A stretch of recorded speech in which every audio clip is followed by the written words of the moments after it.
ಕರ್ನಾಟಕ ರಾಜ್ಯೋತ್ಸವ ಆಚರಣೆ ನಾಡಿನ ತುಂಬ ಬಹಳ ಸಂಭ್ರಮ ವಿಜೃಂಭಣೆಯಿಂದ ನಡೀತಾ ಇದೆ.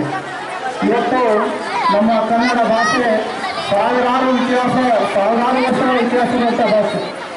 ನಮ್ಮ ಕರ್ನಾಟಕದ ಇತಿಹಾಸ ಅಷ್ಟೇ ಅಲ್ಲ, ದೇಶದಲ್ಲಿ ನಮ್ಮ ಕನ್ನಡ ಭಾಷೆಗೆ ಅದರದೇ ಆದ ಒಂದು ವಿಶಿಷ್ಟ ಸ್ಥಾನವೂ ಕೂಡ ಇದೆ. ನಮ್ಮ ಕನ್ನಡ ಭಾಷೆಯಿಂದ ಅನೇಕ ಕವಿಗಳು, ದರಾ ಬೇಂದ್ರೆಯವರು, ಮಾಸ್ತಿಯವರು, ಎಸ್ ರುದ್ರಪ್ಪ ಅವರು, ಅನೇಕ ಕವಿಗಳು ಕನ್ನಡ ಸಾಹಿತ್ಯಕ್ಕೆ ಕನ್ನಡ ಭಾಷೆಗೆ ತಮ್ಮದೇ ಆದ ಕೊಡುಗೆಯನ್ನು ನೀಡಿದ್ದಾರೆ. ಅವರನ್ನೆಲ್ಲ ಕೂಡ ನಾವು ಈ ಶುಭ ಸಂದರ್ಭದಲ್ಲಿ ಅವರನ್ನು ಸ್ಮರಿಸಬೇಕು. ಇವತ್ತು ಕನ್ನಡ ಭಾಷೆ ಬೆಳೆದು ಬಂದ ರೀತಿಯನ್ನು ನೋಡಿದರೆ ಅದು ಇತರ ಒಂದು ಬೇರೆ ಬೇರೆ ರಾಜ್ಯದ ಭಾಷೆಗಳಿಗೆ ಒಂದು ಹುಟ್ಟು ಅವರ ಒಂದು ಭಾಷೆ ಬೆಳವಣಿಗೆ ನಮ್ಮ ಕನ್ನಡ ಭಾಷೆ ಮೂಲ ಕಾರಣ ಅಂತಂದರೆ ತಪ್ಪಾಗಲಾರದು. ಅಷ್ಟು ಒಂದು ಕನ್ನಡಕ್ಕೆ ತನ್ನದೇ ಆದ ಒಂದು ಪ್ರಾಮುಖ್ಯತೆ ಇದೆ. ಇವತ್ತಿನ ಸಂದರ್ಭದಲ್ಲಿ ತುಂಬ ವಿಶಾಲ ಸಂಗತಿ ಏನಂತಂದರೆ ನಾವೆಲ್ಲ ನಮ್ಮ ಮಾತೃಭಾಷೆಯನ್ನು ಬೆಳೀತಾ ಇದ್ದೇವೆ. ನಾವೆಲ್ಲ ಅನ್ಯ ಭಾಷೆಗಳ ಪ್ರಭಾವಕ್ಕೊಳಗಾಗಿ ನಮ್ಮ ಕನ್ನಡ ಭಾಷೆಯನ್ನು ಮಾತನಾಡೋದು ಭಾಳ ಕಡಿಮೆ ಮಾಡಿದ್ದೇವೆ.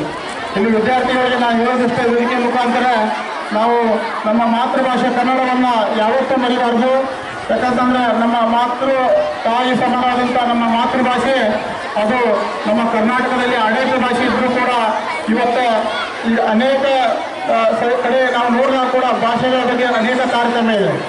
ನಮ್ಮ ಭಾಷೆಯನ್ನು ನಾವು ಮರಿತಾ ಇದ್ದೇವೆ. ನಮ್ಮ ಭಾಷೆಯನ್ನು ಬೆಳೆಸುವಂಥ ನಿಟ್ಟಿನಲ್ಲಿ ನಾವು ನೀವೆಲ್ಲ ಸಾಗೋಣ. ಮತ್ತು ಸಾಕಷ್ಟು ಜನ ನನ್ನ ವಿದ್ಯಾರ್ಥಿಗಳಿಗೆ ಇಲ್ಲಿ ಪಾಲಕರಿಗೆ ಹೇಳೋದೇನಂತಂದರೆ ಕನ್ನಡ ಶಾಲೆಗಳನ್ನು ನಾವು ಉಳಿಸಬೇಕಾಗಿದೆ, ಕನ್ನಡ ಕಟ್ಟುವಂಥ ಕೆಲಸ ಆಗಬೇಕಾಗಿದೆ.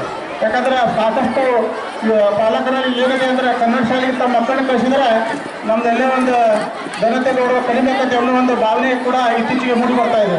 ಅದು ಬದಲಾಗಬೇಕು. ಇವತ್ತು ಕನ್ನಡ ಶಾಲೆಯಲ್ಲಿ ಕಲಿತಂಥ ಸಾಕಷ್ಟು ಮಹಾನ್ ಸಾಧಕರು ದೇಶದಲ್ಲಿ ಸಾಧನೆ ಮಾಡಿದವರಿದ್ದಾರೆ. ಯಾಕೆ ಈ ಮಾತು ಹೇಳಕತ್ತಂದ್ರೆ ಕನ್ನಡ ಭಾಷೆ ಬಗೆಗೆ, ಕನ್ನಡ ಶಾಲೆಯ ಬಗ್ಗೆ ಈಗಲೂ ಕೂಡ ಮುಂದಿನ ನಿರ್ಮಾಣದಲ್ಲಿ ನಮ್ಮ ಕನ್ನಡ ಭಾಷೆ ಇನ್ನೂ ಹೆಚ್ಚಿನ ಪ್ರಮಾಣದಲ್ಲಿ ಅದು ಬೆಳೀತಾ ಹೋಗುತ್ತದೆ. ನಾವು ಕನ್ನಡ ಭಾಷೆಯನ್ನು ಬಿಟ್ಟು ಬೇರೆ ಅನ್ಯ ಭಾಷೆಯ ಪ್ರಭಾವಕ್ಕೊಳಗಾಗಿ ಬೇರೆ ಬೇರೆ ಭಾಷೆಗಳನ್ನು ಕಳೆದು ತಪ್ಪಂತ ನಾವು ಹೇಳ್ತಾ ಇಲ್ಲ. ಆದರೆ ಅದರ ಒಟ್ಟಿಗೆ ನಮ್ಮ ಕನ್ನಡದ ಭಾಷೆ ಬಗ್ಗೆ ನಿಮಗೆಲ್ಲ ಹೆಮ್ಮೆ, ಸ್ವಾಭಿಮಾನ ನಾವೆಲ್ಲ ಇಟ್ಟುಕೊಂಡಾಗ ಅದಕ್ಕೊಂದು ಅರ್ಥಪೂರ್ಣವಾಗಿ ನಾವು ಕನ್ನಡ ನಾಡು, ನುಡಿ, ಸಂಸ್ಕೃತಿ, ಸಾಹಿತ್ಯ ಇವೆಲ್ಲ ಬೆಳೆಸ್ಕೊಂಡು ಹೋಗ್ಬೇಕಂತಂದು ಈ ಮೂಲಕ ನಾನು ಮನವಿಯನ್ನು ಮಾಡ್ಕೊಳ್ತೇನೆ.